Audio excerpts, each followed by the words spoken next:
Hey folks, Loren here from the Rural Well, and thank you so much for joining us. We have had so many new listeners, and we're excited to see the Rural Well family grow.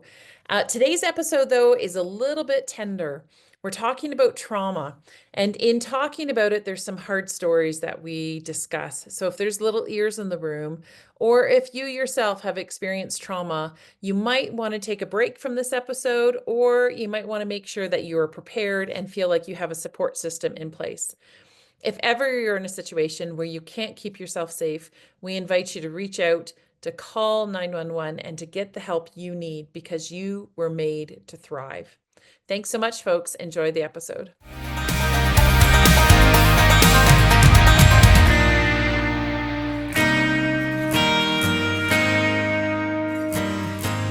Hello and welcome to the Rural Well. I'm Bridget and this is Loren, and we are thrilled to have you with us. Today, we're going to talk about the proud heritage of farming, how that builds us as people, and what it leads to in our lives as we help each other through our emotional states, particularly our mental health. Whether you're joining us while you have been paying your bills, sorting the mail, maybe you're hauling grain today, we're glad you're here. We had the well-being of rural areas like yours in mind when building this episode. See, we know the ag industry has its challenges, but we're right alongside you. Cannot wait to connect and inspire one generation and legacy to the next. So let's get started. Good morning, Loren. How are you today? Oh, Bridget, it's actually been a while since we've chatted, so I'm pumped. I'm so excited.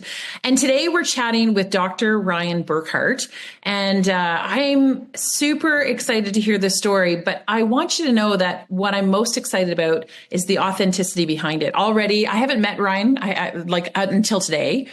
But in our short, pre-conversation, I'm already excited to hear because I think it speaks to the authenticity as farmers.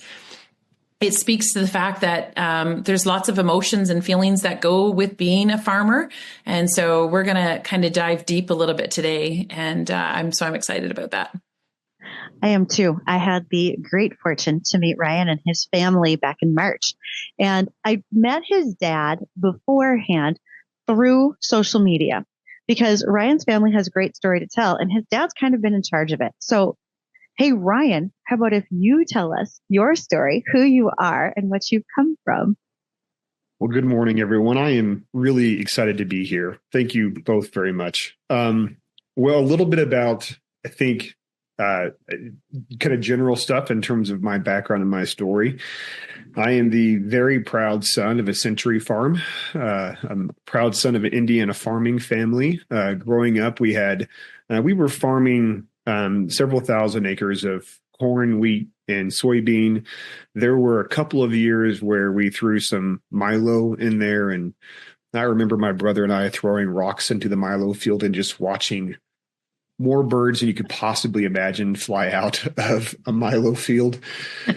Every farmer who runs equipment just went, rocks! Oh, no! That's true. That's true. Yeah, my dad loved it. We had several hundred head of hog as well. We had a few cows every now and then that my brother and I raised just for extra income. That was in southwestern Indiana. Moved out to Colorado in 2005 to begin pursuing a career in mental health. That was an interesting conversation between my family and I when I made the decision to not take over the farm and told my dad that I was going to go be a shrink instead. But my family was super supportive, as they always have been and still are.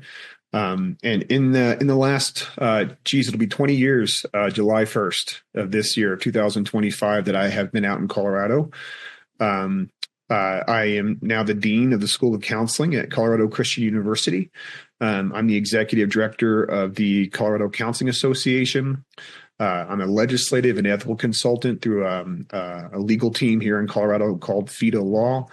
I do a lot of different things in the mental health world. Married, got 3 kiddos, 17-year-old, an 11-year-old, and a 3.5-year-old. So we have basically one per decade. So 2030, here we come. Live about 40 minutes north of Denver, so was able to go to the Commodity Classic this past year with my dad and my youngest son, who got to climb all over the tractors and combines. He We were had the just best time of Oh, anybody he at loved it. Commodity Classic. He Loved it. was so happy to be there. Yeah, he was all the things. We were back home in Indiana just last week, actually, and he got a lot of tractor time then. And we're hoping maybe to go home later this month or middle of May and just participate in planting season in some ways, if possible. But yeah, that's kind of the quick and dirty of me and where I'm from. Okay, I'm good. Maybe this isn't the hard question right off the bat. Maybe it is, but okay. Most sons say, "Yep, I'm taking over the farm," and there was Yeah. no different thought to it. Why was your thought different, Ryan? I will be honest. I think I've wrestled with that question more the older I've gotten. And Mm-hmm. I think I've also wrestled with that question more the further along I get in my career in mental health. And I can unpack that piece a little bit. When I first started down my path as a college student, it largely stemmed from my faith. My junior, senior year in high school, I got really, really serious about my faith, my followership of Jesus, and began launching a bunch of different Bible studies in my kind of rural community, and was really, really involved with kind of the youth group teen world in Davies County, Indiana. And when I initially started my kind of career path, I think I anticipated. I was going to school for biblical studies, so I really had anticipated being a youth pastor, being a pastor in our area, and staying involved in the farm. But maybe not doing it as a full-time career, but really doing more ministry and farming.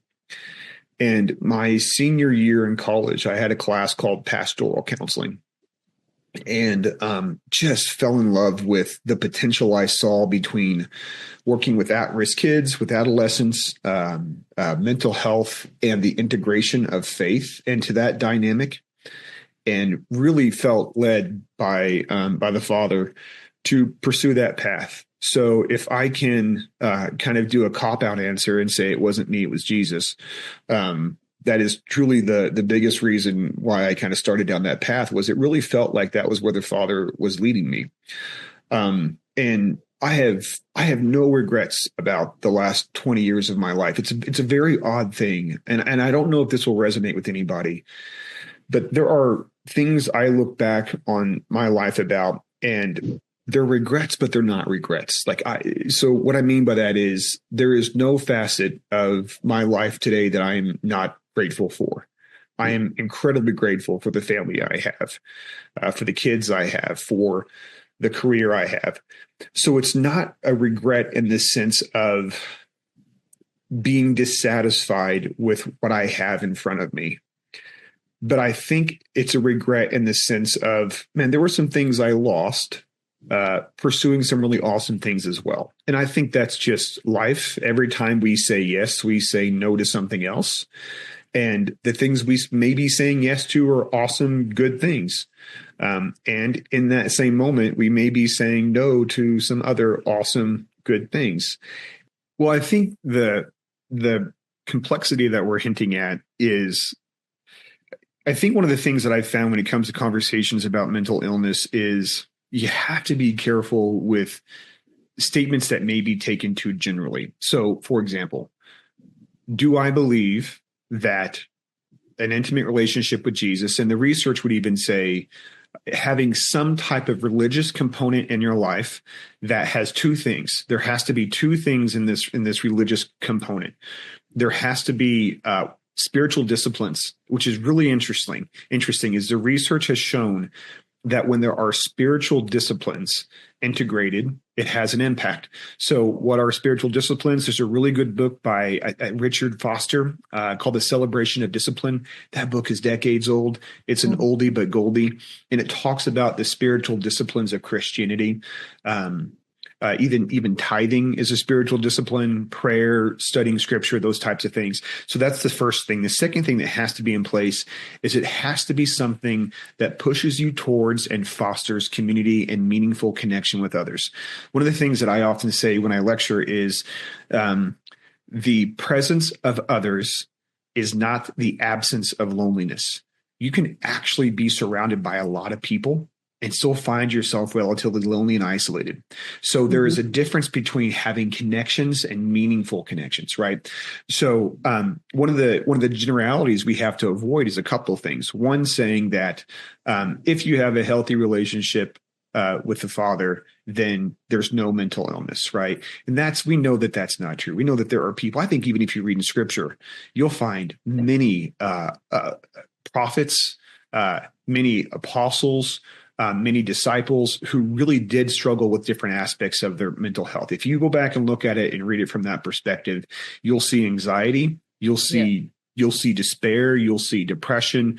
That's one of the coolest things, I think. And Bridget, I'm so sorry. I feel like I'm turning this podcast into a sermon, and that's not my intention. No. But, if you go back and read scripture, you see that really Jesus was pretty consistently engaging people who had some type of mental health dynamic going on, people who were incredibly afraid, people who had a lot of fear. There were socioeconomic issues, socio-political issues that he was stepping into. One of the coolest things about the Gospels is this is real life. Like, this is not just some ethereal myth that we're trying to gauge some lesson from. This is real life, real circumstances, real kind of existential crises that Jesus was pretty consistently speaking into.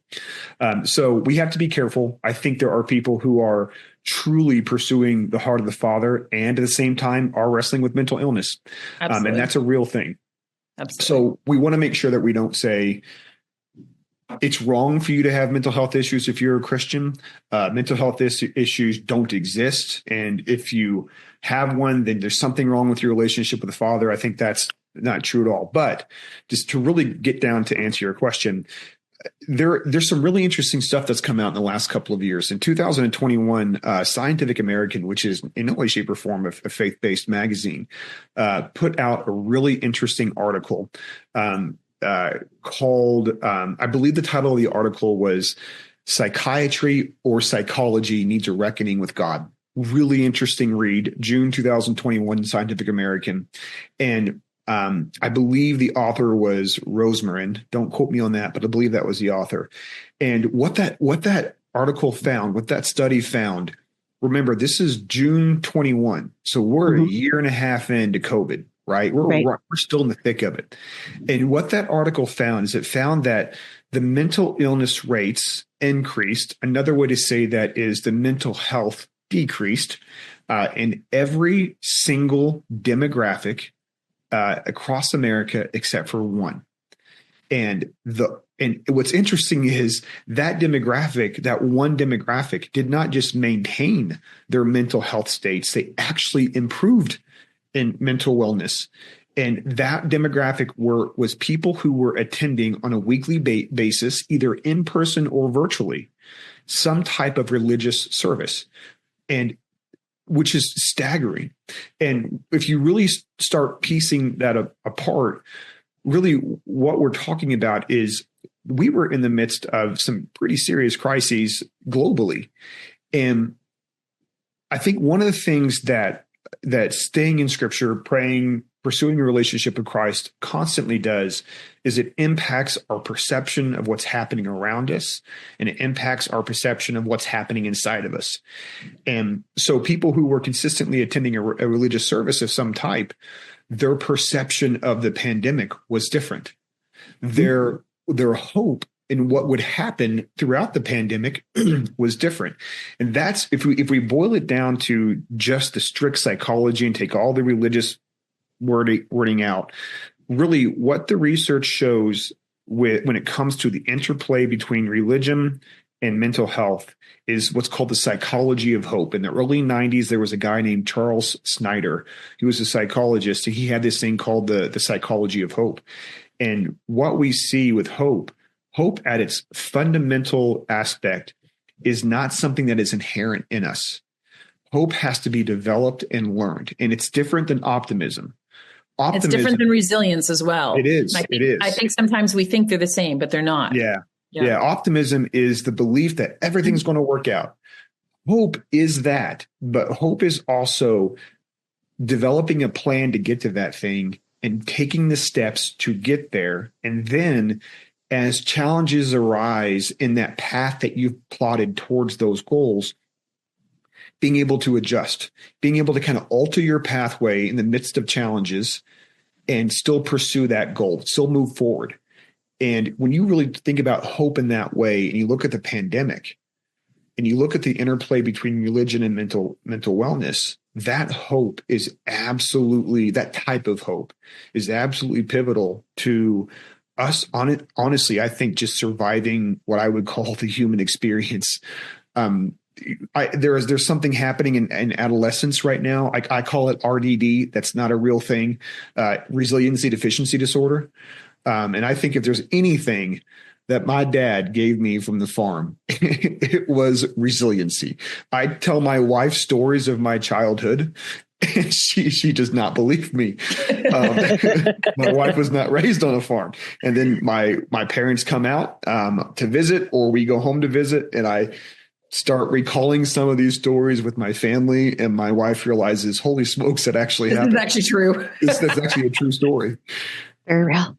Brian, and Bridget, I'm sorry to jump in here, but Brian, I am so curious. One of the things that people are sharing right now is we're in an epidemic of loneliness, and you hinted at that. Yeah, but our rural community, it's even up a whole nother notch. Our rural community, that epidemic of loneliness. Yeah. So one thing I'm curious about is, what's your take on that? Why is that, and where? And the other piece I'm wondering about is post-COVID, rural women's mental health has declined the greater than rural men, greater than the urban counterparts.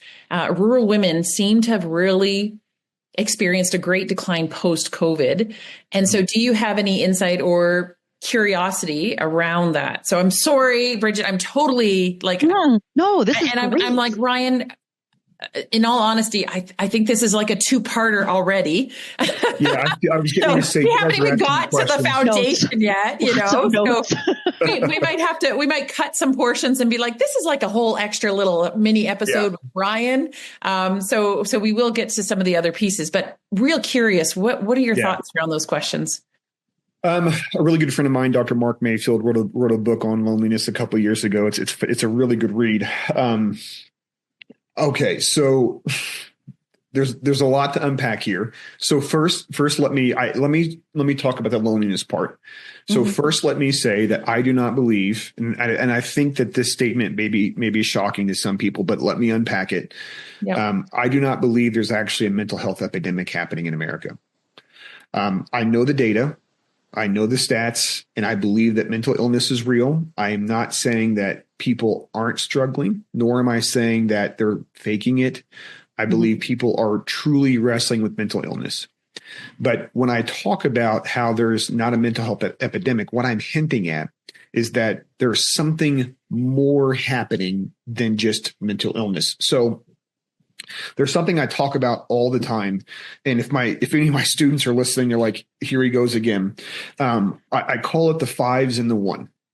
So the fives. So number one is there are more mental health professionals in America than there ever has been. Since 2012, we have seen a tremendous boom in the number of mental health professionals in America. Now, that is not to suggest that we do not have some type of shortage in the workforce. When I was home in Indiana last week, my aunt and I were talking. She works in the school systems. She works with kiddos, kind of works in a social worker capacity.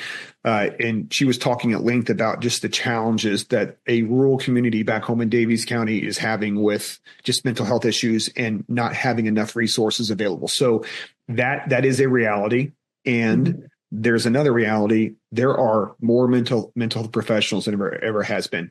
The second one, there are more pieces of local and national legislation that are supporting the mental health industry than ever before. Usually this is in resource or fiscal allocation in the budget programs. I'm very involved in state level legislation here in Colorado with mental health professionals. So we have tremendous support from fiscal resources through the government. The third thing is there's still stigma around mental illness. There is, but there's less stigma than there ever has been. In fact, in certain demographics, in certain circles, it's kind of cool to have certain diagnoses. I have an example of one of those. I have a friend who says his niece carries it like a badge of honor. Yeah. Yeah, in certain circles, it's actually kind of a trendy thing to have particular diagnoses. The fourth thing is that while there is certainly still access issues to mental health services, really what people don't know is 2019, teletherapy was not really a thing. It was around, but it wasn't really a thing. When COVID hit and it forced a lot of mental health professionals to start doing teletherapy or remote therapy, let's say on Zoom or something like that, it exploded. And it was not here 6-7 years ago. So with the rise of teletherapy, there's more access to mental health services than there has in the past. That's not to suggest there's still not access issues, but there is greater access. And then the fifth and final thing is counselors have better training and more readily available training to advance our skill sets, to advance our careers than we've ever had before. So to recap the five, there's better support for the mental health profession. There's better resources being pumped our way. There's more of us. There's less stigma. There's better access. There's better training, right? My profession is really in many ways the strongest it ever has been. Do we have things that we need to fix? Is it perfect? 100%. That's not true. But are we incredibly strong and incredibly well supported as a profession? We are. And what people aren't wrestling with is if this is what's happening in our profession, if these five things are occurring, and then you have the one, right? The fives and the one. We are seeing the highest mental illness rates our species has ever seen in recorded history. And those two things don't go together. And really, you don't hear a lot of people wrestling with this. Why is the profession thriving? But mental illness there's not a reciprocal effect on mental illness rates. And the truth is, it's because we're not in a mental health epidemic. Really, what's happening is there is an absolute epidemic of loneliness, isolation, lack of meaning, and lack of purpose. And when we talk about meaning and purpose and hope, one of the things that we fail to recognize often as a society, as a culture, as a profession, is the really strong connection between having a sense of meaning and purpose in life and being hopeful in life. And the connection between those three things and mental wellness. It's a very strong connection, and there is a significant body of research to support that. So I certainly think that loneliness, isolation is certainly having a negative interplay between our mental wellness in America. And I think that possibly hits, Bridget, I think at your second question, is the dynamic between what's happening with men and what's happening with women's mental health or mental wellness in rural and even in urban areas. And we have to be careful because I don't want to overgeneralize or stereotype any specific gender. But generally speaking, we see that men find a lot of hope, meaning, and purpose in the work that they do. There's a lot that we as males take from hand to the plow kind of thing. And I think women, certainly there is a lot that women find in terms of identity in the work they're doing in whatever that is, whether they have careers or whether they're stay-at-home moms, whatever dynamic. That's not to suggest that women don't find meaning in that as well. And there's also a lot of really core issues, a lot of the really core identity for females that comes from their connection to others and how they understand themselves in relation to others. So do men find value in connection to others as well? Sure, of course. So there's certainly some cross interplay here, but generally speaking. So if that's true and you're seeing an increase in isolation and loneliness, then which of the two genders are going to be significantly impacted of the two, right? And you're going to see a greater correlation play out, I think, with females. And again, don't overgeneralize, don't stereotype, but this is kind of what the data would kind of hint at and suggest. Okay. So go ahead. Go ahead, Lauren. So we have to switch gears. We have to talk about some of the other pieces, but I also want to say it's interesting to me because what we see in correlation with the decline in mental wellness, we see a direct correlation of an incline in narcissism. And we know that narcissism increases during times of prosperity because we become fearful of losing, the assets or all the pieces that we have. And narcissism, I mean, we're all, in my opinion, we're all a little bit narcissistic. It's where we think about ourselves, too much, or we're concerned about meeting our own needs. And so for me, I think that's one of the sources of the loneliness as well, or one of the sources of the disconnect that we see. We are far more focused on ourselves as individuals rather than on the greater good or the greater community.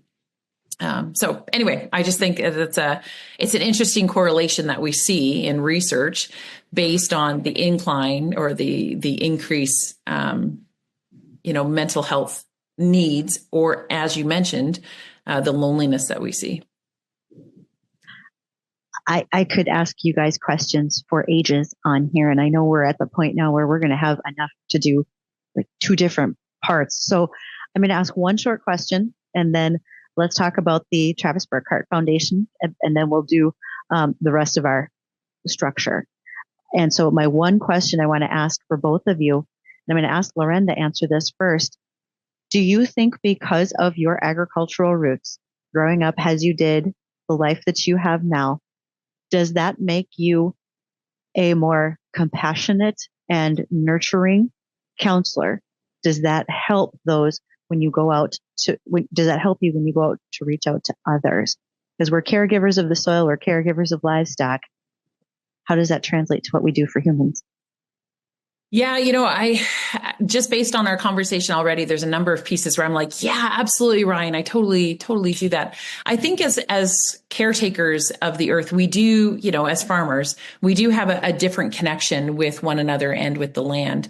And I think for myself, it did grow my compassion and for seeing welfare growing up on the farm. I mean, but as being a complicated people, or the other piece would be my faith, that it's really my faith in Christ that determined the characteristics that I want to be, which would be love, joy, peace, patience, kindness, goodness, gentleness, and self-control, right? Those are the fruits of what that relationship would look like. So but by and large, I would agree that in my experience, people who have grown up on the farm, they do have a different capacity. No, I'm kind of rethinking this. I would say yes. I would still say, yeah. I just don't want to be like, well, you can't be compassionate if you haven't grown up on a farm. I want to make sure that that's true. But I think our experience in growing up on farms or in the farming community, it adds to who we are. And part of that is the connection that we feel. I was talking to our neighbor the other day, and he was like, the thing that I miss most about church, and they have a different, kind of relationship with their faith, but their going to church was very much of a social function. He just said, we miss that in our community. We miss that social gathering piece of it. Now, of course, whether that's enough to sustain us and to really change the outlook, but there is a sense of community that's different. Well, I think I'd say yes and no. So I think one of the things that I often talk with kind of incoming counselors, students about is we all come from somewhere, and those somewhere had norms. And I think what a lot of us have to do as we get older, whether we're becoming counselors or adults, is just figure out how are those norms with where I'm from impacting how I approach life today? And sometimes those norms have strongly prepared us to Mm-hmm. succeed in life today. And other times it's like, okay, maybe that wasn't the best thing, and I probably need to lay that down. So I think for me, as the son of a farmer, right, growing up in a rural community on a farm, very kind of traditional community as well, very traditional upbringing, it certainly, I think, allowed me to recognize, man, we all need each other at times. Like this whole thing cannot be done. A farm cannot thrive without kind of depending on others and finding support in others at times. I'll never forget, as a child, one of our grain bins caught fire. And the way in which the community responded, showing up in the middle of the night to basically cut holes in the side of our grain bin and get the grain out of it. When farmers got sick, one of the most incredible things I've ever seen has been when farmers get sick, and the way in which the farming community shows up and knocks out that entire farm's crop in 2 days with 30 combines running. It's the most incredible thing I've ever seen. Yeah. So those were things that I saw growing up, and growing up on a farm also gave me a very strong mentality of there's a job to get done, suck it up. And that doesn't always translate really well to the mental health world. So there are parts of myself as an educator, as a husband, as a dad, as a counselor, where it's like, I have to be careful with me going too far with that, because I played sports. That was a big part of my upbringing. No one wanted to be out there doing the work that we were doing. No one wanted to be getting stepped on by a hog or whatever it was, right? But we got to get it done. And there were times where you just got to put on your big boy pants and kind of push through whatever you're feeling and get it done. And I think that there's a lot that the farm has given me in terms of my academic career, the work I'm doing right now. I think the farm gave me a very, very strong work ethic. And sometimes it's a benefit, and sometimes I have to make sure I manage it well. And I think there are aspects of all of our lives that sentence, our strengths can sometimes become our weaknesses, kind of resonates with this. Yeah, I really agree. And I think the piece there is we all have a different experience growing up on the farm. There's many people who are wounded as growing up on the farm, right? We do have generational trauma. We do have some complicated stories. And so I think it's important that we understand that while there's value, it doesn't mean I grew up in kind of a kumbaya family, right? Like I didn't have a lot of hardships, but that doesn't mean everybody growing up on the farm has grown up in that family. And so I certainly agree with Ryan that we need to be careful we're not generalizing, because everybody's story is unique. Everybody's on their own individual journey. So I want to take a moment, because as you've been, both of you have been talking about the communities around you and how they support each other. And I'd like Ryan to share an overview of his brother, Travis Burkhart, and the foundation in his honor, the Travis Burkhart Foundation, because it is of service to others in this organization. Yeah. My dad on TikTok has spoken about this at length. I think my dad's, I think it's called a TikTok handle. I think that's what it's called, but it's TBI Dad. So he's got several videos from many years ago kind of unpacking this whole thing. But, in 2008, our family was rocked pretty hard. So I'm the oldest, and I've got two younger brothers. And then my youngest sibling is my sister. She was the first girl born on my dad's side of the family in over 100 years. So it was just a long line of farm boys. And then here comes my sister, and everyone trying to figure out, how do we do a girl on the farm kind of thing. So she had a lot of protection growing up. And I'm sure she loved every minute of it. So the second, in terms of birth order, my younger brother, Travis, in 2008 was on his way down to college. And one of the things that I learned when I moved to Colorado was the difference between snow in Colorado and snow in the Midwest. We don't get snow in the Midwest. We get ice. So a quote unquote snowstorm had moved through, and Travis was going down a hill and hit a patch of black ice in the spring of 2008, and basically turned his car around backwards, and he was coming down the hill backwards and rear-ended with the truck. Or yeah, the rear end of his vehicle hit the front of a truck, and basically his car punched up like an accordion. And the incredible thing is that Travis really didn't have a scratch on him. Um, but Travis had died in the accident from something called shear brain damage.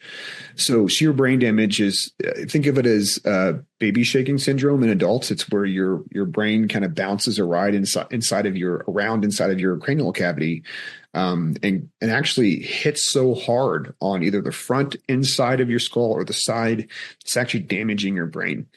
So the impact of the accident actually caused Travis's brain to smash up against the inside of his skull, and it caused brain damage and actually killed him. They brought him back on scene, and Travis today just continues to demonstrate a lot of strength and courage in kind of wrestling with the impact of that crash. A lot of work on my family in the last 15 years now. No, actually, no, that's not right. It's been 17 years now, almost 20 years.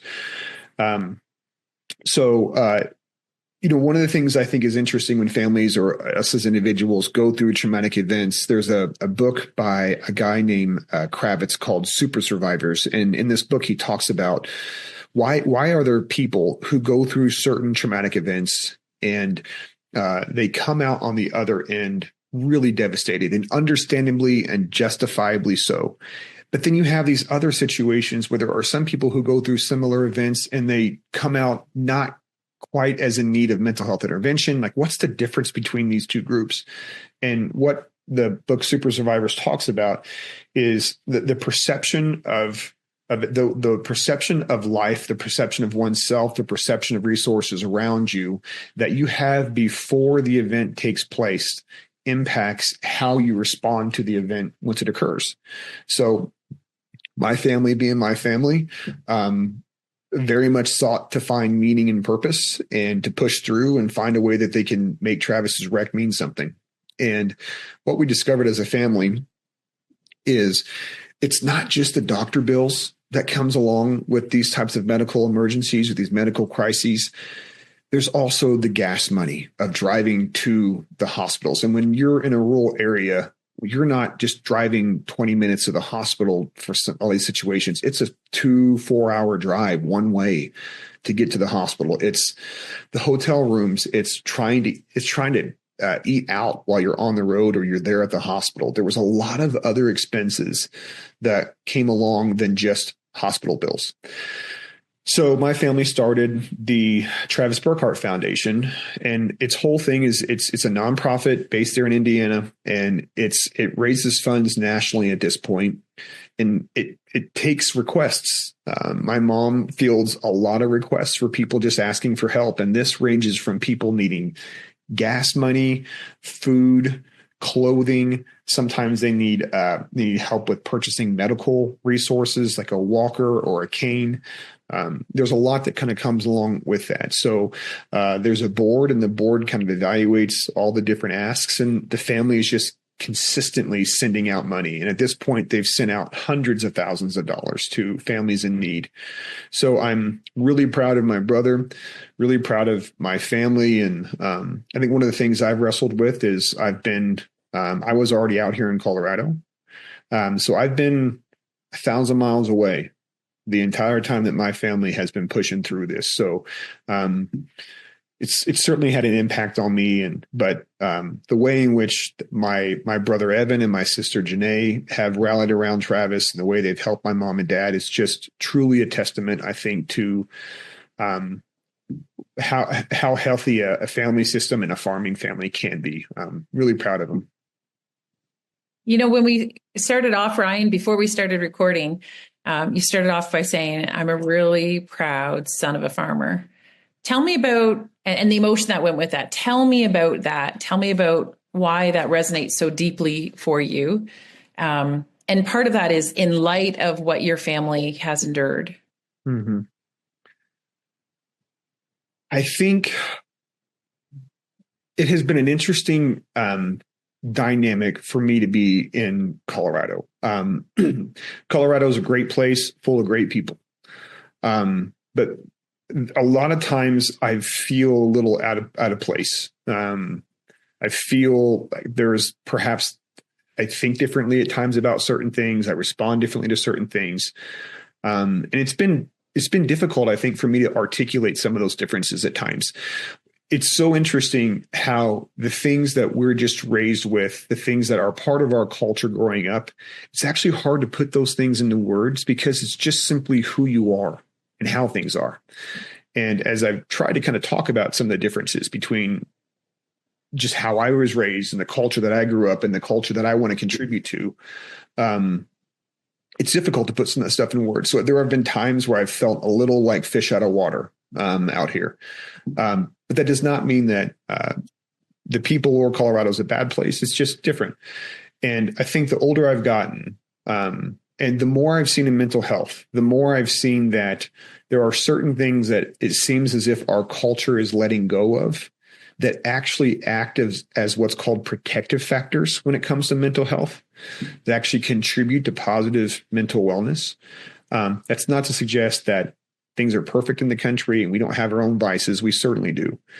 But I think there are things that my family and the culture and the farming community strongly value that are natural protectors of mental wellness. And that's also not to suggest that we don't struggle at the farm as well with mental illness. So I think the older I've gotten and the more that I've kind of seen other parts of the world and other cultures, the more I've just really come to appreciate where I'm from and the roots that I have and the family that I have. I'm also just immensely proud of who my family is and what my family stands for, and how my family has managed adversity. And the work that my dad's doing. When my dad first told me he was on TikTok, what are you up to? And then they came out here one day, and baseball and basketball are really important to my family. So we were going to a Colorado Rockies game. It's about a 30-minute drive. And in the 30-minute drive, my dad was in the car with me. And this is when I realized, like, this is something more than just my dad being on TikTok. In the 30-minute drive, he took a phone call from a farmer. It was like a Jedi farmer moment. This guy just held his phone up to the tractor and goes, "Mike, what's wrong with my tractor?" And my dad's like, "Your belt's off." I'm like, "What are you doing?" Just listening to the sound. And then about 5 minutes later, my dad picked up the phone and there was another farmer just in tears. And I listened to my dad talk this guy off the edge. Oh, wow. And I realized, like, there's more to this. Yeah. Yeah. I just want you both to know how excited I am to have you both in my network of people, because the things that I learned from the two of you together today about what we can do to help each other and all those that surround us is tremendous. Cool stuff. Well, I'm glad to add Ryan to my network. Ryan, I'm like, is there time for us to have like a couple other conversations down the road? I'd love it. Wow. Yeah. I'm just so appreciative for your willingness to share your story. And again, that authenticity piece. I don't know if we even have time to follow our regular routine with our quote because I don't have one handy. That's okay. We can run a little bit long here. And I think actually what I'm going to say is that the quote I'm probably going to use is one that we talked about today, Loren. And I think that could simply be that there is an epidemic of loneliness, but we all feel that it's overcomable. Maybe that's just our quote for today. Maybe that is our quote. The epidemic of loneliness can be on its way out. So we can connect again. You know, interesting enough, throughout today, I heard the theme, like we just kind of dipped our toes into the idea of resilience. And I think resilience, quite frankly, is overused We use that term all the time to talk about people's finances or the environment or health in general. But there were some studies that have come out that have said that farmers are not as resilient as the general population. And I take issue with that. I don't find that to be true at all. So to our listeners, when we think about resilience, part of that is welcoming in that community and authenticity and learning to trust again. And I think that is one of the ways we build real resilience in our communities again. So I do have a fun way to end, though. Good. I do have a question. Okay. So this is for all of us. Almost everyone can recall a missed photo opportunity because we didn't have a camera. Believe it or not, that actually happened prior to iPhones. So what moment above all others do you wish you would have made sure to capture on film? Oh my goodness. What have you missed that you would have go back and make sure you captured on film? You know, this past week was the anniversary of my dad passing away. It's been 3 years. And hearing Ryan talk about his dad, I just thought, oh, wow, I miss my dad. Yeah. And, excuse me. And I think, so then yesterday, my husband pulled out his phone and showed me some videos of my dad driving the tractor and driving in his he had a 38 Chev. And wow, I think I wish I had more clips, right? Yeah. Of those times for sure. Yeah. There was one night, and I know we're trying to wrap this up, Bridget. I'll make this quick. There was one night where I was in the field pretty late, plowing, ripping something. And I had our big case 4-wheel drive tractor, and I had this massive like tri-fold disc that I'd been using. It's driving home, kind of a back road, and there was one stretch of this back road, and those of you who live in the country may know what I'm talking about. There's just these gravel roads that have random short stretches of pavement, which for no reason, just they decided to put pavement here. And so I was on. You have those there too? Yeah, those are in southern. So I was on one of those stretches of pavement, and a car was coming, so I pulled over. We all know the drill. I pulled over and I let the car pass. And there was just this really small ditch on the side of the road, maybe 6 inches. So car passes and I get back on the road and pull out. And these tractors have so much horsepower, you don't really notice much of anything. And what I didn't realize is that as I was pulling out, that ditch caught one of the tires in the plow in just a way that it basically broke the tire off as I was entering back into the road. So I'm driving, and all of a sudden I realized the night sky isn't quite as dark as it was. And I turn around and look behind me, and I'm plowing. The blades are just straight on the pavement, and it looked like the 4th of July behind me. Oh no. Yeah. I actually was there last week and was driving down that road, and I can still see my plow marks. So in that process, not only did I rip the tire off, but I actually broke the plow, the ripper, in half. So I had to call my dad, and I remember sitting in the truck watching my dad walk back and forth with his hands on his hips, saying some things that I'm sure it was just praising Jesus. So the next day, my dad and I, mostly my dad, kind of welded it briefly back in place to get it back to our farm, just to get it basically movable. So we did that. And here's the moment, Bridget, that I wish I would have recorded. My dad and I were working on this the next day, and we were trying to get this, and I don't even know if he remembers this, but we were trying to get this bolt off. And we had this huge wrench. It's funny sometimes when I look at the wrench sets you can buy at Lowe's, and then you realize some of the wrenches used on a farm are like 3 feet long. And we both had both of our hands on this wrench pulling, trying to get this wrench free. And there's no rounded edges on any of this equipment. It's just square, sharp edges welded together. And the wrench slipped off and both of our hands went down. And we scraped up our hands on some corner. So we walk around the shop, and both of us, again, are just praising Jesus, not saying anything bad. And we go back at it, and we both grab this wrench again. And this may be a little graphic, but both of our hands were bleeding really bad. Uh-huh. And we both had a hold of this wrench, and we were pulling and pulling and pulling. And there was a moment where I noticed that like my dad and I's blood were kind of mixing together. Mm-hmm. And just the realization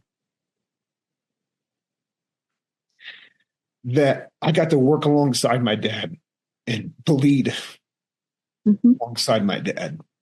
Mm. I would have liked to have that recorded in a weird way. I feel like that's something that only maybe certain people would understand. That moment really sticks with me. Absolutely. Wow. You know, as the one here who's both my parents are gone, I will never forget a June morning. I was probably about 12 or 13, and my folks were still in the barn milking, but I was supposed to go bring hay bales home from across the road. And I was on our cabless 4020 John Deere with a loader bucket on the front and a bale spear on the back. And so we had a 4022, Bridget. I know exactly what you're talking about. Everybody had a 4020. And as I was picking up bales, and I'm just across the road from our farm, as I'm picking up bales, a hydraulic line blew, coated me in hot hydraulic oil. So now I'm soaking and I'm mad and I'm greasy, and I stomp back across the road and into the dairy barn, and I fling open the door, and the look on my parents' face to see me standing there covered in oil, smoking mad. And I'm about 12 or 13 years old, and I can't even spit out what happened because I don't know. I just know that I am covered in oil. And that's a look I would like to have back. I'm pretty sure that was a good one. Yeah. Thank you. Thank you both so much for sharing so many thoughts and emotions and fantastic stories. I have learned a huge amount, and I cannot say thank you enough to both of you for joining today and for all who are listening. Very grateful. Thanks so much, Ryan. It's been a pleasure.